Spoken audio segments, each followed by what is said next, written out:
te dissesse que você pode achar a figura de linguagem interessante? Eu também não acreditaria se me dissessem antes. Mas assiste o vídeo que você vai entender. Meu objetivo nesse vídeo é apresentar as figuras de linguagem enquanto uma forma de expressar algo para além da linguagem literal, como uma forma de expressividade. No estudo tradicional, o foco ele é muito nos conceitos, em como identificar essas figuras de linguagem. Muito, eu imagino, por causa do Enem, dos vestibulares em geral. Mas qual vai ser o foco nesse vídeo? Vai ser nos processos de formação das figuras de linguagem e, consequentemente, nas possibilidades expressivas da língua. A língua é viva. Ela está em constante transformação. E a gente vai ver que, em algum grau, as figuras de linguagem têm um papel nessa transformação. Perfeito, mas como eu tive acesso a essa perspectiva específica acerca das figuras de linguagem?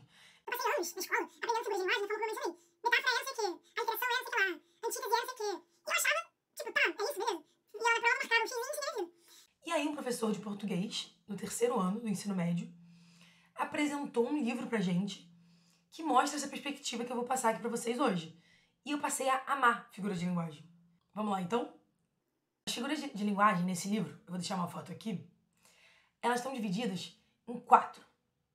Nas figuras de palavra, nas figuras de construção, nas figuras de pensamento e nas figuras de som.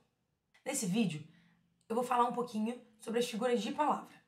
Vamos começar, então, pela definição de figuras de palavra. Figuras de palavra consistem no emprego de um termo com um sentido diferente daquele em que esse termo é convencionalmente empregado. Quando a gente fala fulano é uma porta, a gente não está se referindo a peças de madeira ou de metal que tem uma dobradiça, que você abre. A gente não está se referindo a esse termo. A gente está querendo dar a entender que fulano é burro.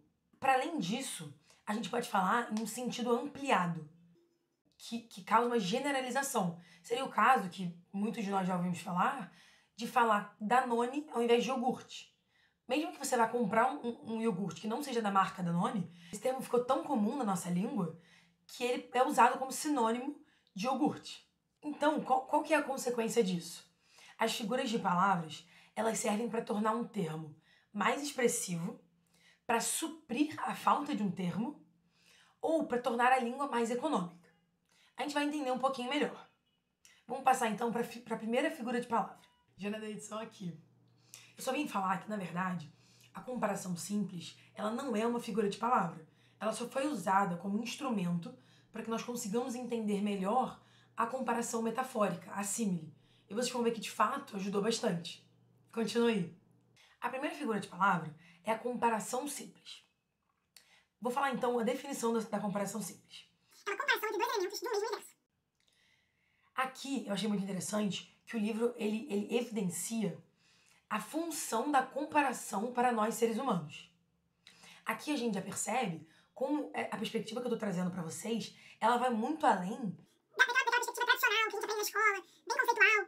Aqui a gente consegue entender um pouco melhor como as figuras de linguagem funcionam enquanto instrumentos da língua e como elas constroem a língua de alguma forma. Bom, a função da comparação para nós seres humanos é a de organizar experiências no mundo. Quando a gente vai fazer uma escolha, por exemplo, inevitavelmente a gente compara as nossas opções. E às vezes a gente faz comparações até mesmo sem perceber. Alguns dos exemplos que estavam escritos nos livros são: macarrão é mais barato do que carne, então eu vou pedir um macarrão. Um prato de macarrão vai matar mais a minha fome do que um prato de carne. Ou, esse time joga melhor do que aquele.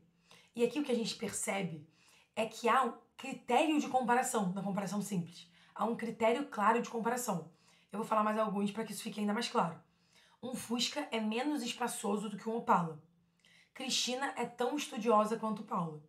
O meu caderno tem mais páginas do que o seu. Dá pra gente questionar se quando a gente fala um Fusca é melhor do que o Opala. Melhor poderia ser considerado um critério objetivo, mas ainda assim daria pra gente colocar o melhor enquanto critério bom e ruim, apesar desse critério ser bem definido, que é um conceito muito aberto. Eu penso falar sobre isso em algum vídeo mais pra frente. Mas vamos passar então agora para a comparação metafórica, também chamada de símile. A definição de comparação metafórica ou símile É uma comparação entre dois elementos de universos diferentes. No anterior, a gente comparou Macarrão com carne, a gente comparou time jogando, a gente comparou Opala com que é comida, times e carros. Na comparação metafórica, isso já não se dá dessa maneira. E por que a gente aproxima, então, esses elementos, apesar deles serem de universos diferentes?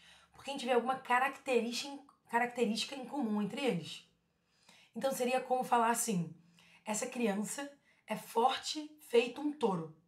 A gente está associando a criança ao touro, porque a gente vê como elemento em comum entre eles a força. E aí, a gente pode falar de conectivos comparativos e em palavras com sentido comparativo. Como assim? Nos conectivos comparativos, a gente pode falar em como, feito, que nem, assim como, tal, tal qual, etc. Já as palavras com sentido comparativo seria, por exemplo, parecia, assemelha-se, diferente e etc. Então eu vou dar alguns exemplos para vocês. A areia da praia parecia brasa fumegante. Ou, a casa dela é escura como a noite. O remédio que eu tomo é ruim feito diabo. Ele chorou que nem um condenado. Então a gente já associou aqui a casa, a noite, o remédio ao diabo e o choro a um condenado. E quais são as características em comum entre esses elementos?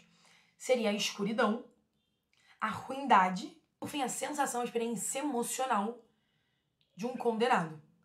E por que a gente está usando aqui o termo... Por que foi usado o termo, então, comparação metafórica? Porque nessa comparação há um elemento de subjetividade muito presente.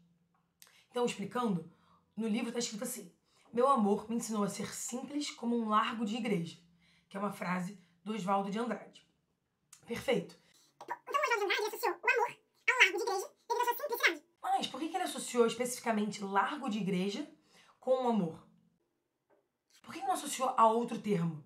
É aí que está presente a subjetividade do autor. E isso é um ponto central para a gente conseguir diferenciar a comparação metafórica da comparação simples. Na comparação simples, na medida em que são universos, os mesmos universos, essa relação ela fica muito mais objetiva, muito mais clara. Por fim, vale mencionar que nem sempre a comparação metafórica faz com que a originalidade ou a expressividade do que a gente está falando seja maior. Porque, por exemplo, seus olhos são verdes como esmeraldas. Isso seria uma comparação metafórica, mas apesar disso, isso não necessariamente é original, porque já virou um clichê na nossa sociedade. Vamos passar agora, então, para a metáfora em si. Bom, por hoje é só. Se vocês quiserem ver mais vídeos sobre esse assunto, comenta aí. Se gostou do vídeo, curte. Manda para aquele seu amigo que odiava figura de linguagem na escola. É isso!